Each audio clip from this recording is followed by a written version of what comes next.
story of television, the important part of it really began not so long ago. Back in 1931, to be exact, and it began just as most big stories usually do, with one man who had a vision. That man was Alan B. DuMont.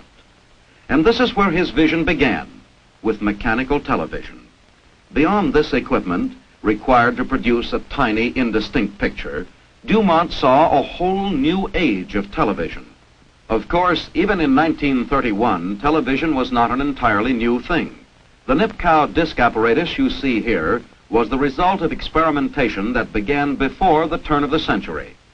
This development, however, had been almost completely confined to a mechanical approach. Alan DuMont envisioned the entirely new direction of development that was required to bring about the television age. He wanted big, clear pictures on sets of practical size, and DuMont saw that mechanical television could never provide these things. He saw that the future of television was to be in electronics. So, with little money and giving up the security of his position, but backed by the assurance of his own scientific conviction and research experience, DuMont equipped a small laboratory in the garage of his home and went to work to test his theory. Deliberately, he set out to produce the first practical cathode ray tube. He needed all of his famous patience, needed all of his inventive ingenuity. Month after month, experiment after experiment went by. Each attempt made clearer the way to success. Finally, the impossible was accomplished. Alan B. DuMont had built the first really practical cathode ray tube that could be produced commercially. Here was a tube that would continue to operate perfectly for several thousand hours. A tube that wiped out the limitations of mechanical television and in so doing paved the way for today's big screen TV with pictures that are clear and lifelike. In fact, this piece of curved glass operating steadily through the hours announced the opening of a whole new age, the age of telectronics. History had been made, but Alan DuMont knew the job had just begun. You see, DuMont realized his ideas were so far ahead of their times that even his production of a practical cathode ray tube was not enough to bring his dream of electronic television into being. To sell the picture tubes, he was now ready to produce. To gain the capital necessary for further development of electronic television, a way had to be found to dramatically prove the value of the cathode ray tube. Alan DuMont set out to do just that. For a number of years, scientists and engineers had been using several types of measuring devices known as oscillographs. DuMont reasoned that an oscillograph using his cathode ray tube would be much more accurate and offer a much greater variety of uses. Thus was born the cathode ray oscillograph, an instrument that was to prove practically unlimited in its usefulness. This model and its continually improving successors demonstrated that by tracing the wave pattern of streams of electrons inside the tube, they could measure almost any earthly phenomenon with fantastic accuracy. Testing the stress on a given piece of material, even measuring the minutest interval of time down to a millionth of a second. The cathode ray oscillograph quickly took its place as a valuable tool in the young but growing science of electronics. We shall see how its application was to extend much farther. The development of the cathode ray oscillograph awakened many minds to the future of electronics. It also provided the capital Alan DuMont needed to return to the furtherance of his vision, practical television. By 1938, DuMont was engaged in all phases of television. He was designing and building telecasting equipment. He was using much of it on his own experimental broadcasting station, W2XVT, where many of the methods and techniques of present-day television transmission were developed. At the same time, DuMont also was producing the first commercial television receivers utilizing the cathode ray tube. This is the early type 180, with a 14-inch tube providing a picture size of 8 by 10 inches. The following year, in 1939, DuMont built the first of what was to be many console model television sets. This early type retained the 14-inch picture tube, but provided a much improved sound system. And as can be seen, DuMont was already beginning to think in terms of cabinet styling as well as performance. But even in those days, DuMont believed in big screen television. Who wants to look at the world through a knothole, said he. And so in 1940, Type 195 actually had a 20-inch tube, plus a record player, AM and shortwave radio. Then, war came. And Alan DuMont found himself deeply involved in the research that was required for national defense. Here again, his vision proved invaluable. Principles discovered by DuMont years before led to the development of radar and LORAN and many other tools of victory. But when the war was over, the vision was still strong, strengthened by wartime research. DuMont proclaimed that everyone was entitled to the best in television. And he set about making this come true, with plans for building the finest in telecasting equipment and television receivers. This required a tremendous organization, space to be bought, plants to be built, a whole new world to be created. It required the planning and building of great production lines, because almost immediately, millions of Americans wanted the wonder of television in their homes. Needed was the most complex equipment, often specially designed and built to do the job, for never before had anyone ever set up efficient production of fine television sets and telecasting equipment.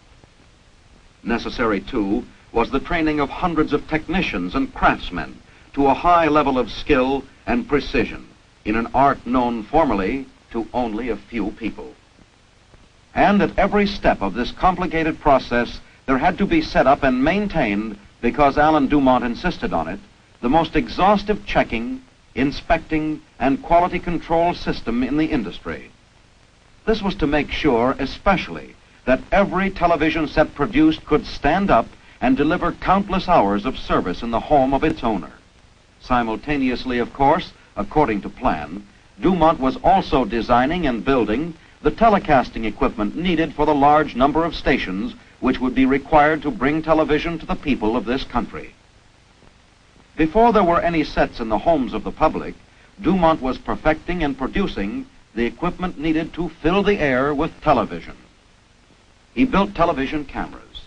Here you see the famous one-lensed Cyclops, pioneer of the earliest post-war television broadcasting. From the principles tested in Cyclops came a steady stream of improved cameras, leading up to the modern multi-lensed camera, able to deliver a high degree of reproduction under conditions where pre-war equipment would not even have operated. He built all types of station equipment. Here is a portable sync generator. Notice the compactness of this entirely self-contained unit. This generator is designed to go anywhere the television camera goes, to the ball game or to the scene of any special event where news is being made on the spot. He built large transmitters, as well as all the other specialized equipment that he saw would be required to develop a high quality of television reception, broadcasting, and programming. Through the same years, building on the foundation laid in 1938, DuMont was setting up what was to be the first wholly owned television network. The great studio facilities of today began as experimental telecasting, which tested and established the principles of operation. As more and more people began to own sets, DuMont pioneered in setting up regularly scheduled programs for the public to watch, and the DuMont Network grew, began to reach out into the East, to the Midwest, across the nation. And the big shows, the wonderful front row entertainment, the entire world began to pour into American homes everywhere. Techniques of television have improved and are improving so fast their progress is visible even to the most casual observer. A whole population of men and women have become skilled in the technical aspects of this new medium. All this was part of the original vision of Alan B. DuMont. But even as the vast field of home entertainment and education has proved too small for the giant that television has become, so was it too small for DuMont. He was constantly seeking to develop and develop again the marvelous servant that is electronics. Take the case of the cathode ray tube, for example. You will remember it looked like this originally. But this was merely a temporary state. Through the years, many changes have been made, both in the shape and the design of the tube. Naturally, these changes have had a profound influence on the picture tube in your television set. Here you see how under DuMont's leadership, viewing area has grown from 17 inches to 19, to 21, and finally to the fabulous DuMont 30-inch tube, the largest in the world. Notice especially that the larger tubes, even with their vastly increased viewing area, have been greatly reduced in overall length. This makes possible the compact smartness of present-day television receivers. But of course, as DuMont planned, the uses of the cathode ray tube were not confined to home entertainment. Here, for example, is DuMont's new cathode ray tube actually containing 5 electron guns. This 5-gunner is able to record many impulses and reactions simultaneously, able to perform veritable electronic miracles. In fact, the advanced research continually demanded by DuMont and furnished by top electronic scientists not only led and paralleled the development of television, it also branched off to open up entirely new fields. The principles of television transmission and reception did more than just provide entertainment for the millions. Today, these same principles are the basis for industrial television, where manufacturing operations can be seen and controlled from hundreds of feet away. These methods do more than just increase efficiency. They add tremendously to the safety of workers, particularly in vital atomic research and construction. Soon, entire transportation systems may also be run safely and efficiently by the use of electronic equipment. Cathode ray oscillographs and similar instruments play important parts in areas once far remote from electronics. In science and medicine, these instruments make possible new tests and analyses that safeguard health, detecting illness in the human body almost before it starts. Everywhere, electronic principles are being turned into new comfort and convenience for you.